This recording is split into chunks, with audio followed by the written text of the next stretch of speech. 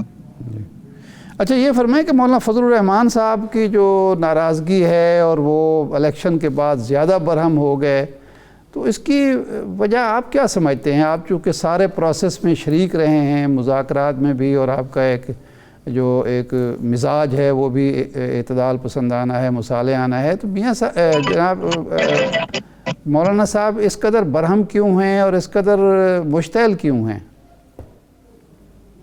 دیکھیے وہ توقع کر رہے تھے کہ ان کو زیادہ سیٹیں ملیں گی، سیٹیں وہ کم ملی، وہ کہتے ہیں میری سیٹیں چھینی گئی ہیں، اور چھینی گئی ہیں کے پی میں، اور وہاں پہ پی ٹی آئی کو سیٹیں ملی ہیں۔ پی ٹی آئی کہتی ہے ہماری سیٹیں چوری ہو گئی ہیں، اور چوری کہتے ہیں 80 سیٹیں ہو گئی ہیں۔ انہوں نے جو کمپلینٹ درج کی ہے وہ 12 سیٹوں کے اوپر ہے۔ اب پتہ نہیں وہ 80 سیٹوں والا، اگر چوری 80 سیٹوں کی ہوئی ہے تو کمپلینٹ 12 سیٹوں کی کیوں کر رہے ہیں؟ اور پھر مولانا فضل الرحمان صاحب جو ہے وہ بھی کر رہے ہیں۔ یہ ایک عجیب سی صورت ہے۔ مولانا کا ہم سے تو گلہ نہیں ہے، جن سے ہوگا ان سے کر لیں۔ نہیں سے ان کے یہ کوئی ان کے ساتھ کوئی طے تھا یا کوئی وعدہ وعید ہوا تھا کہ وہ اگلے صدر ہوں گے ملک کے؟ میرے علم میں تو ایسا کوئی وعدہ نہیں ہے۔ اچھا، اور یہ پھر بننا تو آپ نے ہے نا جی اپنے نمبر پہ، اور اس طرح کا کوئی وعدہ میرے علم میں نہیں ہے۔ اچھا اب ایم کیو ایم جو شرط رکھ رہی ہے مسلم لیگ نون کے ساتھ مذاکرات، ایک تو آئین میں ترمیم کرنا چاہتی ہے، اور اس میں بنیادی شرط یہ ہے کہ جناب جو اختیارات اور وسائل ہیں وہ صوبوں سے نیچے منتقل کیے جائیں اضلاع میں، اور اس میں آئین کی ترمیم وہ چاہتی ہے۔ اور بعض لوگوں کا اندیشہ یہ ہے کہ اس آئینی ترمیم کا مقصد 18ویں ترمیم کو غیر مؤثر کرنا ہے۔ دوسرا ظاہر بات ہے کہ وہ شیئر مانگے گی مسلم لیگ نون سے، تو وہ بھی سندھ میں کوئی نہ کوئی گورنرشپ مانگے یا کچھ اور ہوگا، تو اس پر کوئی پیپلز پارٹی کو تحفظات تو نہیں ہیں؟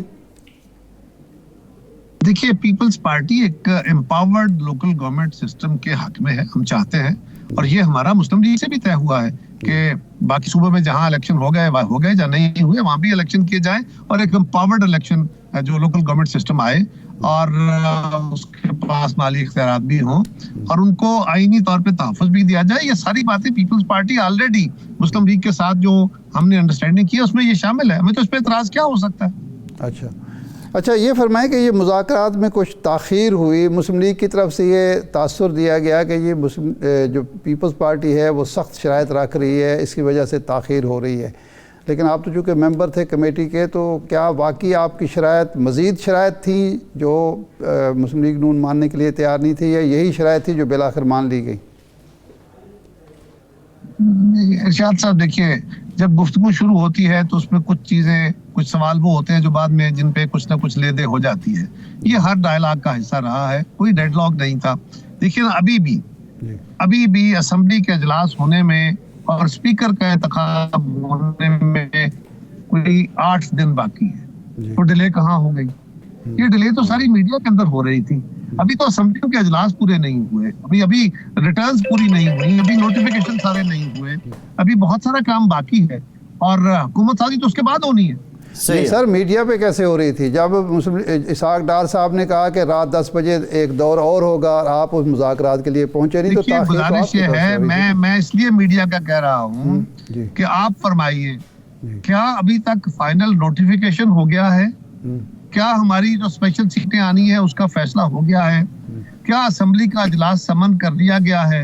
اور اسمبلی کا سمن ہونے کے بعد بھی پہلے اسپیکر کا الیکشن ہونا ہے، اس کے بعد ایگزیکٹو کا مرحلہ آئے گا جس میں جو ہم آپس میں مشاورت کر رہے ہیں وہ بات ہے۔ بالکل تھینک یو جی۔ قمر زمان قاہرہ صاحب ہمارے ساتھ موجود تھے۔ ارشاد صاحب پروگرام کا ٹائم بھی ختم ہو گیا اور برق گرتی ہے تو بیچارے مسلمانوں پر۔ کل ملاقات ہوگی جی، آج کے لیے اتنا ہی۔